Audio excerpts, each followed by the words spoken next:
do this independently. The rollator keeps me upright. It doesn't help me walk. All it does is it doesn't let me bend over and, you know. How do people react to you walking everywhere with... Well, they look, poor woman walking with this contraption.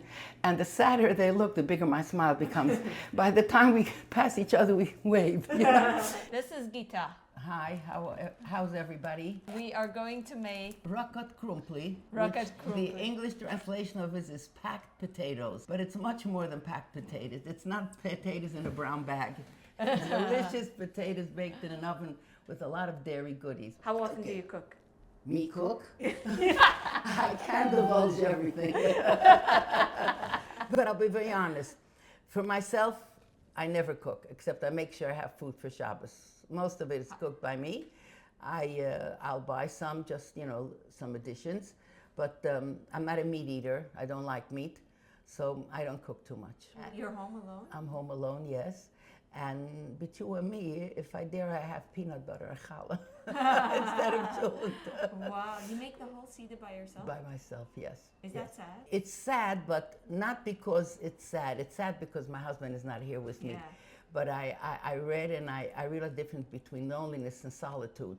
And when I'm home for Shabbos, it's not about loneliness. I like to be by myself. So I read a lot and I daven in between. The meal takes me a couple of hours. And when I'm away, I have to adjust to other people's schedules. And I lose a tremendous amount of my time, which is reading mostly on Shabbos. So I just prefer to spend it at home.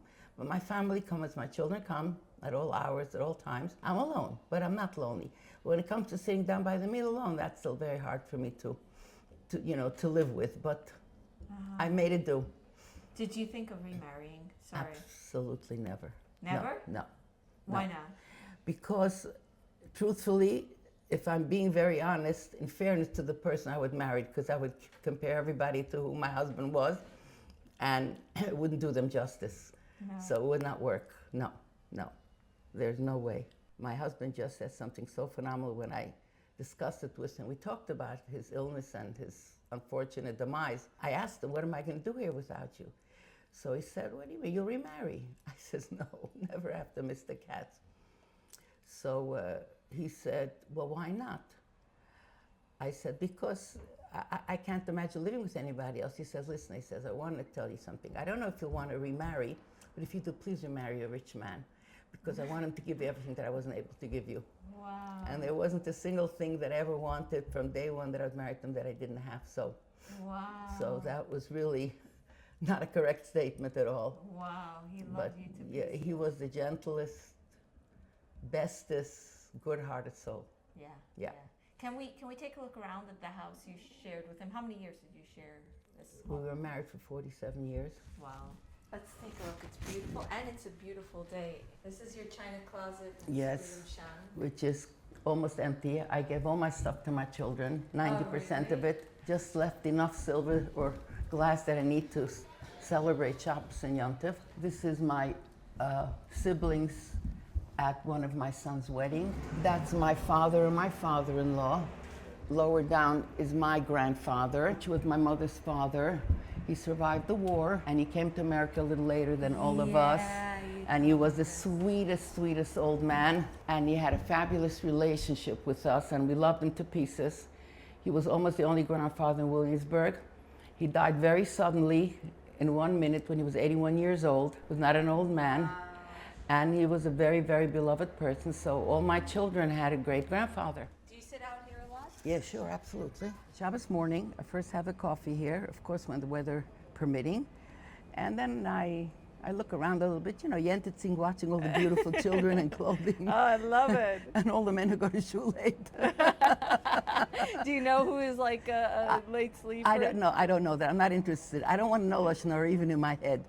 But I just find it amazing to see, you know, when everybody's almost coming home and people are nicely walking to shul, you know, very, very slowly and very comfortably. And no, it's just interesting to observe. And then I daven. I also daven on the porch where the weather is nice. And then I go and I read. And then I get ready for my meal. And then I finish part of it, and then I read again. This goes on until about 4 in the afternoon every Shabbos. I'm sure your kids would happily move in if you wanted them to. I wouldn't want them to, because I don't think it's fair. They all have families and children. They deserve to have their comfort, and their space in their own comfort zone for the children. But they come in the summer, from when the clock is moved. They come every Shabbos afternoon. They have a Shalashidus in my house, and when the clock is moved back, when Motzei Shabbos becomes very long and Shabbos is short, they come here for Avdullah, and then they stay here for Mava Malka. They eat, they snack, and they have fun. But we get to see them every week, almost every week. Every Wednesday, my children who live here come up to visit. That's like carved in stone. When my husband was alive, and even my oldest son used to come in from Manhattan, and we all got together and we had all these big powwows and the fun discussions and the sibling arguments, and it was just wonderful. But now the ones who live close by still come here, and that's basically my interaction a whole week with my family. How many kids do you have? 7. How many grandkids? You really want the truth? Yes. 40. Do you know? 40? Kanine Hara. And I have almost that much great grandchildren. Kanine Hara, yeah. Do you know all their names? It's impossible. Absolutely. Really? Absolutely. So every time a baby is born, I make sure I know the name, and I remember the name, and I try to focus on it, because I don't want them to come to my house and I have no idea. Tell me, what's your name? Who do you belong to? Yeah, Who's your father? that Who's was your my mother? grandparents. Yeah, I do know all their names. So far. So far. Wait till we get to 100. Yeah. I don't think I want to be around 100. To 120, of course. If Mashiach comes, in the meantime. But other than that, what am I going to do here? Too long to be by myself. You'll remarry, Gita. Yeah, me and you. That was, I think, not a nice thing to say in public. No. I am good on my own. I'm not No. lonely either. No, really, I have to tell you, there's no way in the world I wouldn't compare the nicest person to my husband, and I couldn't accept anybody second Yeah. best. He was just so unusual. Look across the street. Okay. There are also those 3 porches. They also have young women sitting out there with little children. And it's just a very nice way to spend Shabbos morning and just have what to look around at. That's all. Yeah, 100%. My children are going to be hysterical because they always want me to make rocket krumpli during the year. They love it as a snack, and I don't want to do it. I'm just too lazy. Now, when they find out that I made one for Frida, oh my gosh, I will be in trouble. Let's not tell them. I won't tell them, you're right. But they were here yesterday, and I said, I'm making rocket krumpli tomorrow. So they all said they're coming this evening. I says, don't you dare, it's going to be gone. It's our show. Exactly. So let me have the potatoes. Let's go to the potatoes. Okay, perfect. So it's about having nicely shaped. Even potatoes. At least the circumference should be, even. So we don't have gaps. Oh, we're not peeling it? Afterwards, if you peel it before, by the time it's cooked very well, it's going to become too soft and it's going to fall apart. The slices won't stay whole. So I think we have too many potatoes. You don't have to cook all the potatoes. okay, I don't. I never made such a small one. So not that. Okay, this is Reb Shayla, like everybody does. Hangs it up. It's Yeah. supposed to be a prevention against mice visiting yeah. your house. Yeah, tell us again what it does. Well, there was we all know actually, his yahrzeit was this past week. There was a very big scholar and a very big tzaddik in Hungary, in the city Keresztér. He was extremely into helping other people, feeding them all the time. Yeah. And actually, what I heard, and I'm sure it's true, that when he was sick, and when he was in the last of life, he was laying in bed very ill, and he sent messages to the people in the kitchen, please make sure that all the people, they're probably going to be coming to a funeral soon, and make sure that there's enough food cooked that they shouldn't, be hungry. So, and there was some, I don't know if it's an old wives' tale, but I'm comfortable believing it, that somehow they once hung up a picture of him and all the mice scattered. So everybody's hanging up pictures. My kids are laughing and making fun of me, but I don't care. It doesn't hurt to have a picture of it. Why are they laughing? Because some people think it's an old wives' tale, but we don't know. But the fact is, Baruch Hashem, thank goodness I don't have any mice. Do I attribute it to Shayla? For sure, but also that the exterminator spent 2 days closing up my holes. So, you know, there's a very famous saying, you know, I'll do the work and you'll do the Maasem Tovim, you know? So I did the work with the exterminator of Shayla does the Maasem Tovim. I want to tell you something, Frida. I know a lot of women who had nice husbands, but in every single way, you know, just from their discussions, okay, this is perfect. In all my many years that I knew them and I knew of their husbands, I never heard from my friends the things that I knew about my husband. You know, they were I didn't know anybody who had that kind of quality. You know. You don't like meat, so what do you eat? You stay in such good shape. I don't know. Now I had for lunch. Wow. My daughter happened to have brought me, she was here last night, she brought me a very delicious potato salad. And I had half a slice of salmon. Oh, that's good. So that was fine, you know. And I make myself, I love split pea soup. Oh, that sounds good. Yes. You know, most women say you can't keep your figure past menopause. Listen, I tried very hard and I worked very hard. And I was totally obsessed with weight all my life. Really? Yeah. I'll tell you why. When I was a young kid, I was never fat. First, I had a good figure. I have a long waist. And I had a long neck. But I was a big person. And when I was about 12 years old, my mother took me to the doctor. I wasn't feeling well. And, you know, my mother went out while he was examining me. And then he tells me, he says, you know, Gittel, you're such a good-looking girl. Why are you fat? So I thought to myself, you know, I didn't care about what he said about the fat, but I figured if he called me good-looking girl, I must be, because nobody ever told me I was good-looking, you know. And so I said, so what should I do, Dr. Diamond? I love to eat. He says, okay, he says, I'll give you something. And imagine, Frida, you're talking about something that happened probably 64, 65 years ago. Mm-hmm. And he gave me a prescription for some sort of medication. Really? Yes, to reduce my appetite. Like Adderall? I don't remember what it was. I have no idea. All I know is that it was a controlled drug and you didn't need a license for it. And it costed $2 and I didn't tell my mother. I went to the drugstore and I got the medication and I took it. And I became so abnormally hyper that I went through the roof, but my mother had no idea why. But I also had a pen pal in England who, I was 14 years old, not even, who I wrote her about it, and she says, Gita, send me the medication. So I went to the pharmacy and asked for a refill, but I imagine, I hadn't even used it, wasn't even 30 days past, they gave me 30 days. They gave me a refill and I sent it to London to my cousin. She was my cousin, my pen pal also. And her mother called up my mother, she was my mother's first cousin.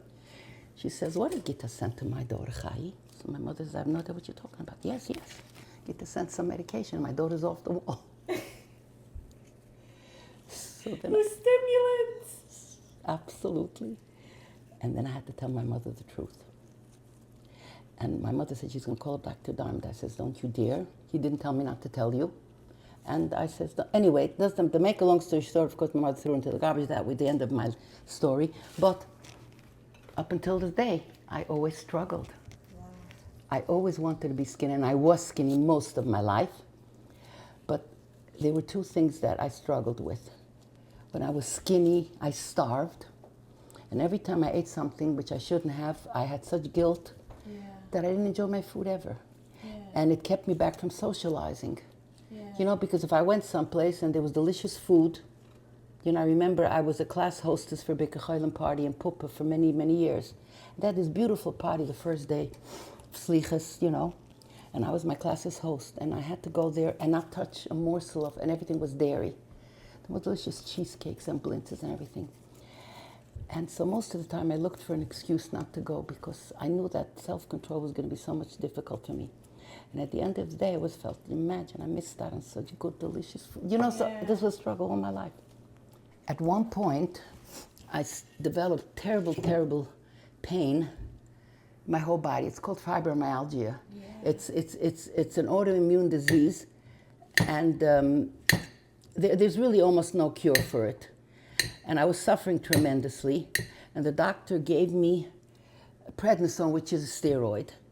And of course, it made me feel much better. but I started gaining weight. And then I developed chronic fatigue syndrome, which is also an autoimmune, and that was also a disaster. And so I was on this prednisone for a year, and I gained a lot of weight. And I didn't eat much. It just blew me up terribly, and I was miserable. And then one day I decided, you know what? Too bad the pain. I'd rather suffer. I don't want to die an old fat woman, you know? Wow. So I weaned myself off the prednisone. Wow. And, you know, I suffered, but the weight didn't go. The weight didn't go? No, I was not able to lose weight. I mean, whatever I did, you know, a pound here and a pound there, it was terrible. So then I went on a very, very strict diet, and I lost 60 pounds. You're definitely slimmer than you were in your youth. I'm not slimmer than I was when I got married. I'll show you a picture of me in my wedding dress, you know. But I'm slimmer now than I was this slimmer when I was very young, you know. Yeah. And you know, if I'll show you some pictures of me and my children's wedding, I always, you know, I looked very good, you know. But those 60 pounds that I lost, no matter what I did, I could not get rid of it, you know. And so, but fine. And then my husband got sick, and then of course I didn't lose it because we didn't eat normal. I didn't cook. We were in the hospital every day, and before we came home, either I went into the Bikkur Cholim room and I got myself a bagel sandwich, or I came home and bought something, you know, out. So can I ask why you have a rollator? Why you walk with the BMW? Because my BMW, it's a Ferrari. It's a Ferrari. Because when I had chronic fatigue syndrome, I was sick for about 10 years, and it was very, very sour cream, please. It was, and the cream cheese, and it was very, very bad. And so I spent, I don't remember if it was 8 or 10 years of my life, I spent sitting on the couch. I got up in the morning, to me and my husband, we barely managed to get me dressed and drag me down. I had a car taking me to Williamsburg every day to work. And I sat at work. I was working at a computer, and I came home and I sat on a couch like a bump on a log every single day of the week. I'm telling you, I don't remember how many years it was, but many, many years. And I damaged the core of my body. The muscles in my core of my body were very, very damaged. No exercise. Before that, I spent years and years, we were just discussing with Fagin and Pearl, we walked every single night. We were the first brisk walkers, and we did it for many, many years. Besides Tisha B'Av night and Yom Kippur night, every single night of there, you know? And we were very fit. And then I just stopped moving. And then this part of my body, the core of my body, became very, very damaged. The muscle was completely ruined. And my back is perfect. I went to a neurologist and spine specialist. My back is 1,000% perfect, not 100. This is completely damaged. This part of the body helps the spine upright. You know, it assists the spine. Since this is not working, I can't do this independently. You see, you know, it's like you're trying to peel potatoes with one hand. So you're holding, you don't understand, holding the peel and the potato together doesn't work. So after about 5 steps or 15 seconds, I feel where my chest is pushing up to my lungs. See, I'm already starting to get out of breath now. See, so the rollator keeps me upright. It doesn't help me walk. All it does is it doesn't let me bend over, and you know, and that's it. And that's how You get around. all over. You're everywhere. You're going to Manhattan. You're Rita, I want to shopping. tell you something. My lab, where I used to go in Manhattan, was on 7th Avenue and 57th Street, right on the corner.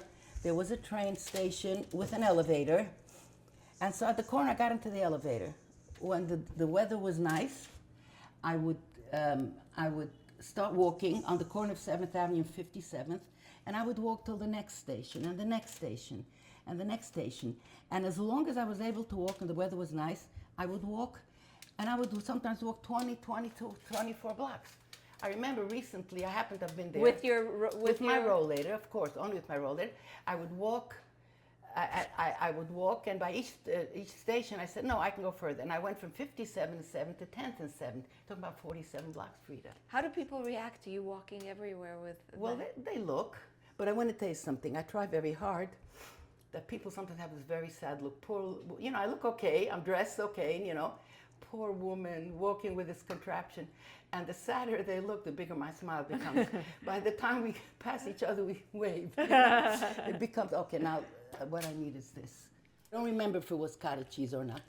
Okay, we'll do it without, and if you have a problem, you can eat a teaspoon of cottage cheese to each bite. It's not easy to cook with someone shoving a camera in your face, right? It doesn't bother me. I mean, you're not in my way. You're doing pretty good. It's looking good. When do we put the cream cheese? Next layer, then we get another layer of potatoes. No, here we get another cream cheese, then we get another layer of potatoes. This is mega. really, huh? This is mega. Yeah, this is beim Esschaz al Shidrin Schmaltz. Exactly. How much salt should You'll have to give it to me on my clean hand, because otherwise it's going to stick. Give me. Just. How about that? Just how about this much? No, that's way too little, Frida. Okay, spill. More. I'm not going to put the whole thing. I need to have it. Oi.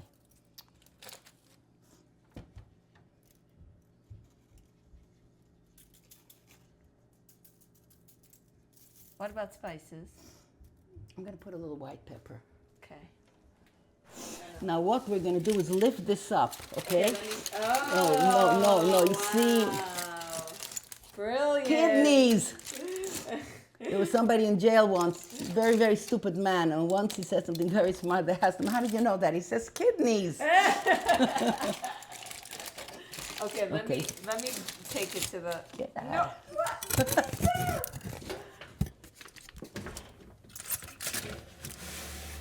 Okay, now I'm gonna time myself. I'll do it on my phone. Where is my phone? Oh, here it is. Here. Yes. I'm gonna put it on for 30 minutes, and then I'll check it and see what's going on. Let's sit down. Let's sit down. Well, I'll tell you what I did yesterday. May liaison. I wouldn't even look at them. People might think that there's something wrong with me. I'll give you an example of what I did. There's a beautiful new outdoors mall that opened in Belmont Park in Long Island. It's called Belmont Park Village. And they were working, you know, I mean, I see it advertised already for the last 2 years, you know, and it's almost completed. And by now it's completely completed. Not all the stores are open. And I was chalishing to say, I like these, you know, interesting, you know, trips or whatever you want to call it, expositions. I went with my friend, paid a lot of money to Long Island. We waited for us for 3 hours. Wow. And we had the time of our life. Did you shop anything? I bought myself one very pretty evening bag. Can I see it? Yeah, sure. Pretty. It's a very high-end bag. It was reduced by 70%. Let me show it for the posterity. This is really pretty. I like it. But you know, the whole idea is it's a gorgeous place. It's a village. It's an outdoor village. And it's like being in the country 200 years ago, but everything's brand new and gorgeous. All the cobblestone, walkways and the beautiful little cottage-looking houses. Everything was high-end and gorgeous, and it was quiet because the middle of the week, the weather wasn't great, and we had the time of our life. Wow. Okay? So, you know, things like that. I always come up with something. Do you not find that it's a struggle with your mobility? Absolutely not. Absolutely not. Of course, I work with my rollator, but my feet are perfect, Frida. You know, we walked for 3 hours in that whole village. You know, you know what? I even have it. I think I have. Oh yeah, sure. So as long as you have your My rollator, yeah. You see, these are all high-end stores. Missoni, Kurt Geiger, Coach, Roberto Cavalli, Lacoste, Vivienne Westwood, Longchamp, the North Face, Aquazzara, Sunglass Hut, Lululemon. I'd go to the North Face and Lululemon. Well, the North has a lot of jackets, you know, but I have enough jackets. Anyway, no, but I liked it. I saw it and I just liked it. I really went to see the place. I wanted to check it out. You know, it was beautiful. I completely relate to your spirit of adventure. Yeah, really. And I still have to go now. Macy's has a beautiful flower show. And my daughter went today, she wanted to take me. She wanted me to go, but I said, no, I'm not giving up Rocket Krumpli. So that was that. But you know, like You should still go. of course I will. I'm telling you, I'm an adventurous person. You know, that sometimes I do an overnight in the hospital. And, you know, I can have a car coming back to Brooklyn.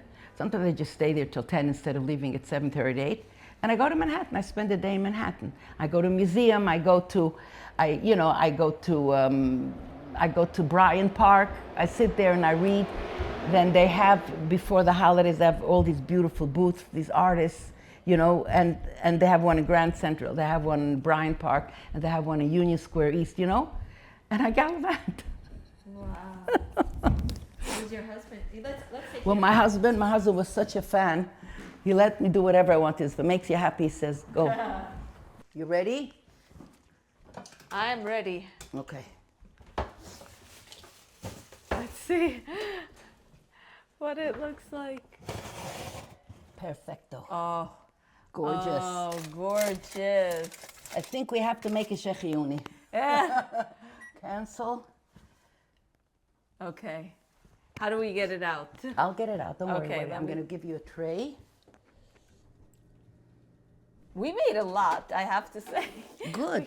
We can give to everyone on YouTube some. Keep it. Don't give them ideas because they won't have a drop left. We haven't tasted it yet, though. It smells so good, right? That's what it's supposed to smell good. Okay, so let's wait over till it cools. And you'll nice see, I even saved a very big shopping bag for you. We'll wait 10 minutes and we'll see what happens, okay? I have a question for you, Go ahead, Rita, please. since you've shared so much. Go ahead. Do you have any regrets in looking back in your life? I have one regret, but it doesn't haunt me. Why doesn't it haunt me? I'm not such a, I don't have so much self-confidence. I think that, you know, that a mistake doesn't bother me. I was a very, very good mother and a housewife. My kids were immaculately taken care of in every respect. You know, it was a very, very functional house. And we had a very good home. You know, the relationship between my husband was very amicable. It was a peaceful house. But I focused too much on my perfectionism Yeah. instead of spending more time, you know, giving my children quality time as young children. I mean, when they were, you know, but, you know, so when I see now my daughters, you know, they really spend quality time playing with their children, listening to and I listened, you know. But when I think if I would have invested as much time in my perfectionism and all the craziness, you know, I don't know if they would be different. I have nice, good children, but Yeah. I think now, you know, what was my need to have everything be so perfect, you know, when I What was was young? perfect? Well, my house Yeah. and my laundry, and my children were dressed immaculately, and I cooked. You know, every night there was a decent meal, no shortcuts. Never bought out, you know, never went to restaurants. Now, I'm not saying we didn't treat the kids once in a while, but, you know, I was very, very domesticated. And I also was involved a lot in the community. I was involved where my children went to school with the Ladies Auxiliary, with the school program, with the Cheder. And I went a lot, you know, collecting tzedakah for the yeshivas and the schools, you know. And I remember I once heard a speech from the Tzeiler Rebbetzin, and she said, you know, mothers, it's very, very wonderful when you're doing chesed and mitzvahs, but the biggest chesed is that when children come home from school, be home and be patient, and don't run to hospitals, and don't cook in the Bikur Cholim rooms, she says, you know. And that came back to haunt me later, you know. Yeah. And I did a lot of that. I went out at night, you know, to weddings, you know, to collect money for the yeshiva, for Bikur Cholim. And I was also very involved. I was the oldest daughter in my family. I had an older brother. And there were some issues, you know, amongst my siblings. And everybody came to me because I was the oldest, almost oldest. And I spent a tremendous amount of time helping my siblings when I should have been there a little more for my children. And, you know, that's really my only regret. You strike me as the ultimate extrovert. You're like thriving. You're always going to weddings. You're going to things, no? Well, I'm not an introverted person by sure, but interesting enough, I'm also a very private person to a certain extent. There are times when I don't want to see people for days, or I could live on an island, you know, in that sense. No, it's very stupid for me to say it about myself, but I think I must have had a soft heart. Because all the things that I did was because my thought was I'm helping other people. But the Tzemach Rebbe said, charity begins in the home, But when I found that out, but that's the only regret. But I'm telling you, I never missed a PTA. I never missed any kind of intervention when my children were involved. We went all out for my children's schools. And my husband, he was fantastic. I had 4 boys to get to yeshivas. And as you know, a little bit of my family, they were the round hole in the square peg. They didn't fit in right here. And it was really a lot of hard work. But my husband was a I feel in hindsight that my husband made up for it in a lot of ways. So that's why they turned out, okay.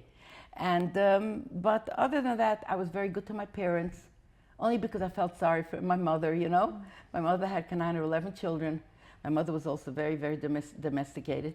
She wasn't that one of those strong women, She worked hard, and so I was very there for her as a child and as a grown-up and as an older woman.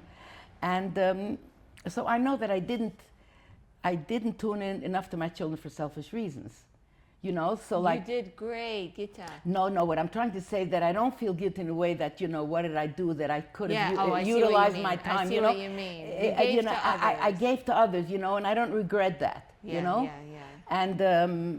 But but when I think now, if I would do it over again, I would do it a little differently. Yeah. All right.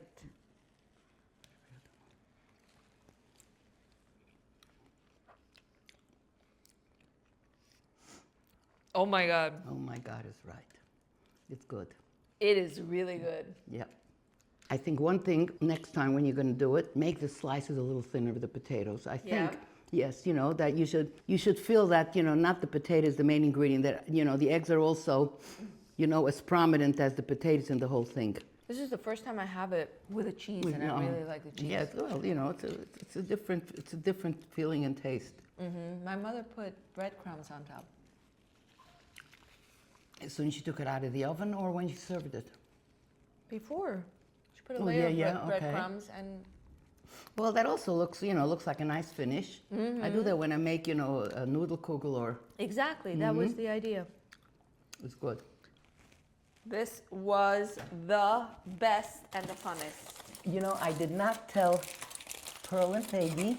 Really? No, because I want Pearl to go to YouTube and come back.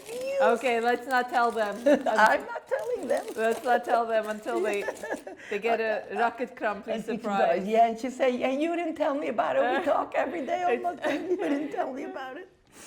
It's perfect. Yeah. Thank you. Rocket crumpy, don't let anybody do a hold up on you. It's full of holes in the vein, and I'm not doing a do-over. No, are you Okay, kidding? bye-bye. I will fight on, them. You're gonna give me a kiss. Come on. Hold on. Okay. Oh my It God, was a pleasure for me Gita, also. I cannot thank. This was wonderful. Thank you But please, enough. Rita, before you put it out, you have to let me see it. Oh, absolutely.